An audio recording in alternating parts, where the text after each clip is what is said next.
Joe Rogan, Spotify, podcasting. You're obviously a seasoned podcaster now. So our podcast is available on all platforms. I don't see that changing. I'm not going to guarantee anything, but Spotify is eating the podcast world.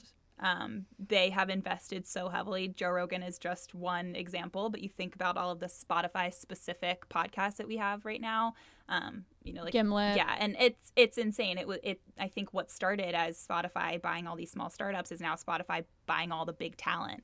And I don't see that stopping. I think they are so well funded. It's a fantastic company that's run by a very, very smart person.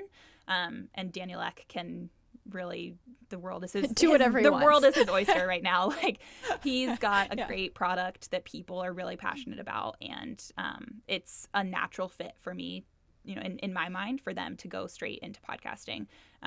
Do you like the Spotify app for podcasts? I personally don't use that. I still use the Apple podcast app. Same though. But it's because I like my little ecosystem. Right. Spotify makes sense for music. That's the only thing it touches. And Apple Podcasts, even though the UI is kind of a nightmare, it's familiar and it's just podcasts. And they notify me. Yeah. I think the notifications are huge. Also, as a person who hosts a podcast, I'm like, please, can you send more all the time? Yes.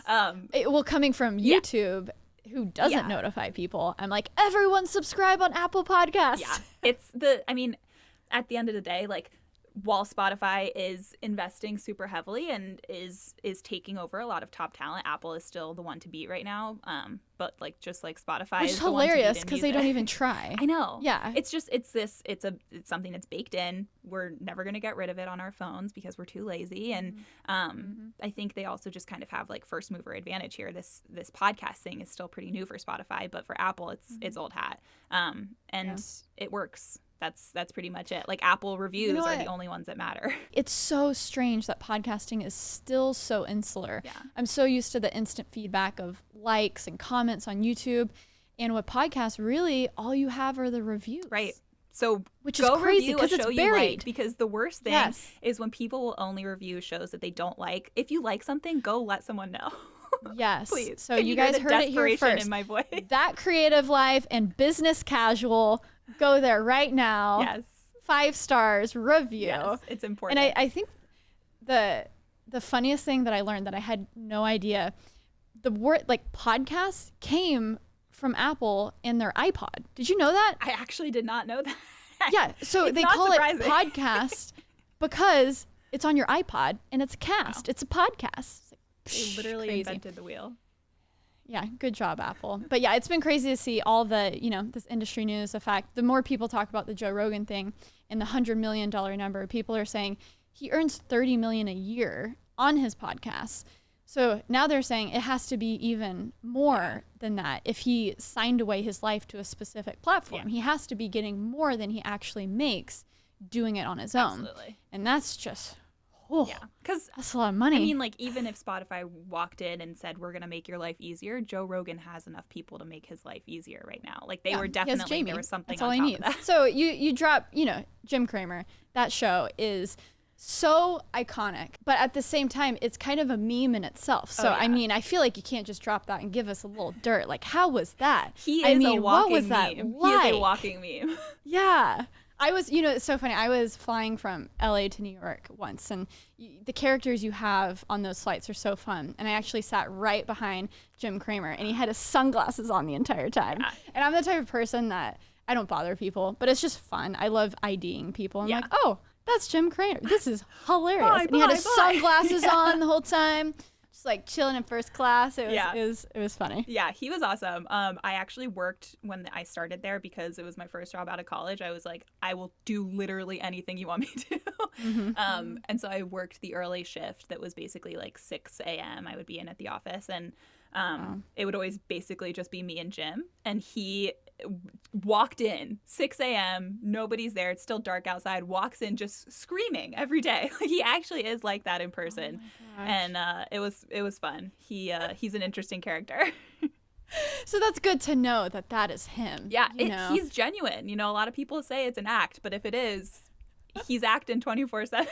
Right. So what about your journey? You said, you were in broadcast. You now do a podcast. You've, written you did write some of the pieces in the newsletter before. Yeah. Right? I spent about a year and a half writing the newsletter just for the Morning Brew newsletter. Now we're actually starting a newsletter to go with the podcast. So oh my gosh, I'm back I love in the it. newsletter So very game. multifaceted. Yeah, we're all about that multimedia approach. Yeah.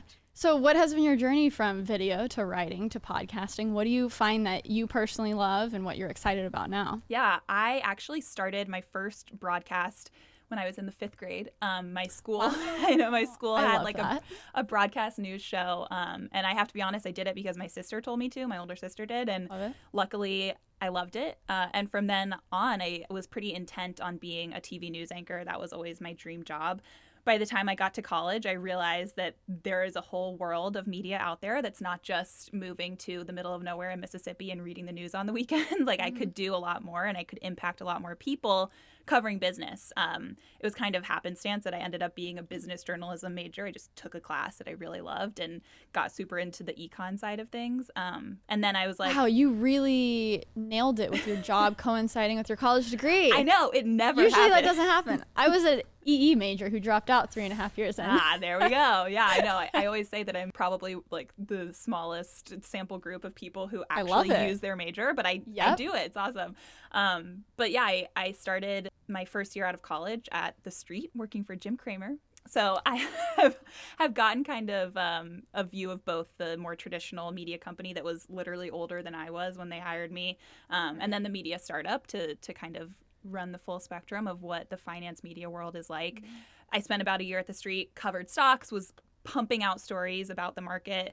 And because I was the youngest employee, they told me to cover crypto and cannabis as well. So love it. I really got a little taste of everything. It was a pretty small editorial team. So I got to do a ton and write a ton and meet a lot of people, but eventually was craving a little bit more creativity, wanted to do something where I felt like I could take ownership over a product and do what I love to do, which was to write without having to follow a specific formula. So Morning Brew approached me. I loved it. I had already subscribed to the newsletter. I was familiar with the product and things really worked out from there. And I've been here ever since. But yeah, started on the newsletter and it was awesome to be able to write creatively, to put jokes in my stories and still feel like I was giving people something that was really improving their day or helping them be more informed. So you're saying there's room for jokes when talking about finance? There is, believe it or not, little known fact. That's fantastic.